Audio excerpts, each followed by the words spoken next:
Hello, my name is Keim. I'm going to be talking about the two artists Natalie Frank and Rene Ricard and their exhibit called Who Knows Where the Madness Lies. The exhibit is currently located at the Half Gallery in New York and will be open until November 21st of this year. You can also visit the Half Gallery website and get a look at some of the pieces just like I did. This collection of art is about the beloved comic novel titled Don Quixote. I want to start by giving you some information on the two artists that worked on this exhibit together. Natalie Frank's work throughout the collection deals with the male body and toxic masculinity according to the gallery's article that I found. Frank's wants to show sex positivity for women and represent feminism as well as women's roles over time. Frank was born in Austin, Texas in 1980 and earned her MFA in Visual Arts at Columbia as well as her bachelor's in Studio Arts from Yale. Frank's partner, Rene Ricard, got his start in poetry and published works starting in the late 70s and continued into the 90s. Ricard's work in the collection contains more of text compared to Frank's work. Due to his pieces being mainly text, Ricard's work in the exhibit is usually looked over by the viewers. The story that these two artists, Natalie Frank and Rene Ricard, are trying to portray in their collection is the story of Don Quixote. Don Quixote was a middle-aged man that lived in central Spain, and he lost his mind because he got wrapped up in the adventure and the idea of being a knight.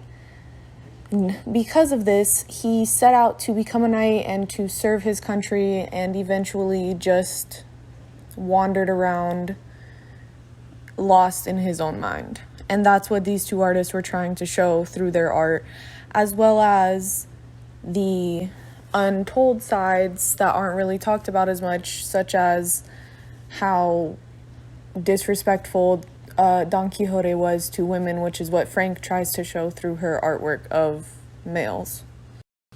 This slide that I have here has three pieces of art that are kind of tied to the Don Quixote story, as the windmill is a big piece of this comic novel, and the second photo that you see that's in black and white is a portrait of the author of this novel.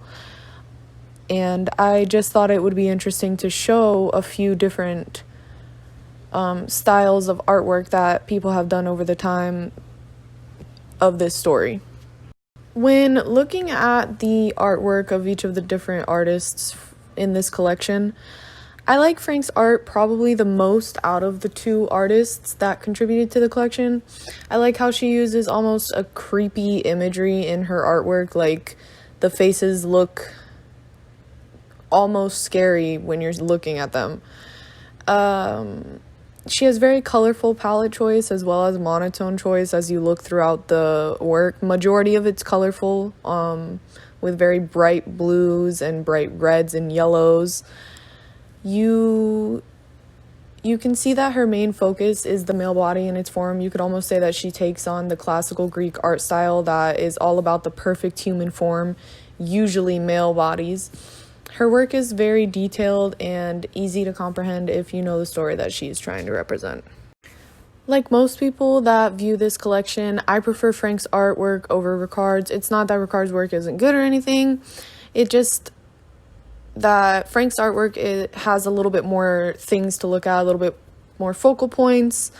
It has more that draws your attention to it. Ricard's art is still intriguing and it plays a crucial part in the exhibit, because without it, you wouldn't really know that it's tying into the story, since his work has some quotes from the story. Ricard's art is full of text and tells more of the story than a picture can sometimes. The simplicity that is portrayed in his art adds to the collection as it contrasts against the complexity of Frank's arts. The three pieces that are shown on this slide are all Natalie Frank's work from the collection. If you would like to see more of her work and also some of Rene Ricard's work, you can click on the link that is on this slide. In my opinion, I really like the collection of work that is shown in this exhibit. I've never really seen anything like this kind of art style before. There's been a few, like, this style reminds me of Frida Kahlo kind of, because it's a strange style that unless you know something about the artists, you don't really understand what the art is portraying or trying to say. I like that the pairing of Frank and Rene is an unlikely pairing that came together and created such a different collection. I've heard of the story of Don Quixote before, but I've never really been able to understand it and like appreciate it, and I feel like this collection was able to give me a better understanding of the story and a different appreciation for what it means. This art exhibit is located in New York and is a limited time exhibit. I think that it will be something interesting and different for the people of New York. Even though the city of New York is a place used to fast-paced and strange street art everywhere, this is something that has a deeper meaning than most of the street performances. It will give citizens in the area an insight into the beloved Hispanic comic Don Quixote. The art that is in this collection can explain the story to viewers while also giving them a modern insight to the story. I hope you enjoyed this presentation and will take some time to look at the rest of the collection. Thank you!